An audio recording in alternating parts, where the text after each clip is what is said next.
Assalamualaikum warahmatullahi wabarakatuh. Perkenalkan, nama saya Sera Rizky Amalia dengan NIM 253774048 dari Prodi Ilmu Aktuaria. Baiklah, di sini saya akan mempresentasikan artikel saya yang berjudul Kesehatan yang Baik dan Kesejahteraan Melalui Asuransi Kesehatan.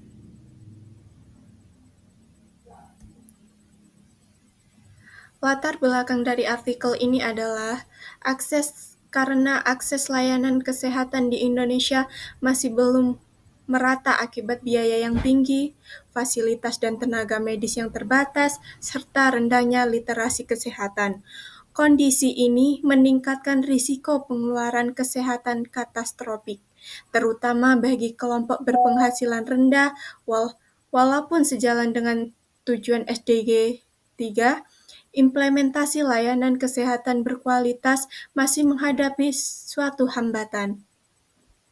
Asuransi kesehatan seperti JKN menjadi penting sebagai perlindungan finansial, namun pelaksanaannya masih terbatas oleh tantangan pembiayaan, mutu layanan, dan administrasi. Dari sinilah timbullah pertanyaan yang pertama, yaitu mengapa akses layanan kesehatan di Indonesia masih timpang meskipun berbagai kebijakan sudah diterapkan. Yang kedua yaitu bagaimana peran asuransi kesehatan khususnya JKN dalam melindungi masyarakat dari beban biaya medis dan meningkatkan akses layanan.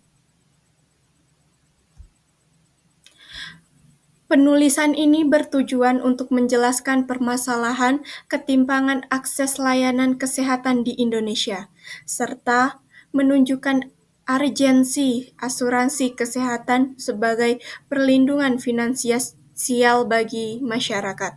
Selain itu, tulisan ini bertujuan menganalisis peran Jaminan Kesehatan Nasional atau JKN dalam mendukung pencapaian SDG 3. Terutama dalam peningkatan akses, penurunan beban biaya medis, dan perbaikan mutu layanan kesehatan.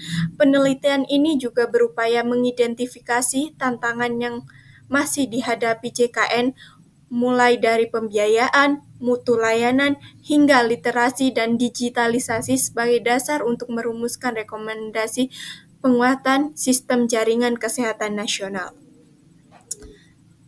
Baiklah, kita masuk ke pembahasan, yaitu asuransi kesehatan bekerja dengan prinsip risk pooling untuk membagi risiko dan biaya.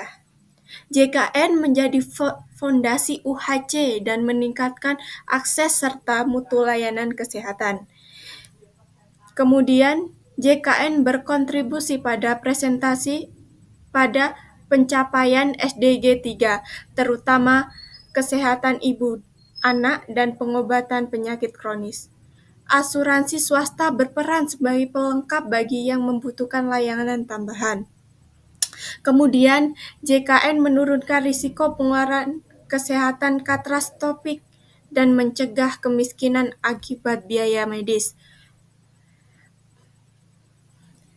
Selanjutnya yaitu penguatan pembiayaan infrastruktur, literasi, dan digitalisasi diperlukan untuk keberlanjutan JKN. Tantangan utama JKN adalah yang pertama yaitu defisit pembiayaan. Yang kedua, fasilitas tidak merata. Yang ketiga, literasi rendah. Dan yang keempat, digitalisasi yang masih terbatas. Kemudian kita masuk ke kesimpulan. Asuransi kesehatan, terutama melalui Jaminan Kesehatan Nasional, telah memberikan kontribusi penting dalam memperluas akses, meningkatkan mutu layanan, dan melindungi masyarakat dari beban biaya kesehatan yang tinggi. Program ini terbukti mendukung pencapaian SDG 3 dengan meningkatkan layanan bagi kelompok rentan dan menurunkan resiko pengeluaran kesehatan katastrofik. Namun, keberhasilan tersebut masih dibatasi oleh tantangan seperti defisit pembiayaan, ketimpangan infrastruktur, rendahnya literasi peserta, dan lambatnya digitalisasi. Karena itu, penguatan tata kelola, peningkatan pemerataan fasilitas, dan optimalisasi teknologi menjadi langkah penting untuk memastikan keberlanjutan JKN sebagai sistem perlindungan kesehatan yang inklusif dan efektif bagi seluruh masyarakat Indonesia. Baiklah, hanya itu yang dapat saya sampaikan.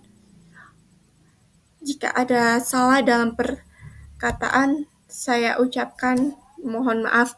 Wassalamualaikum warahmatullahi wabarakatuh.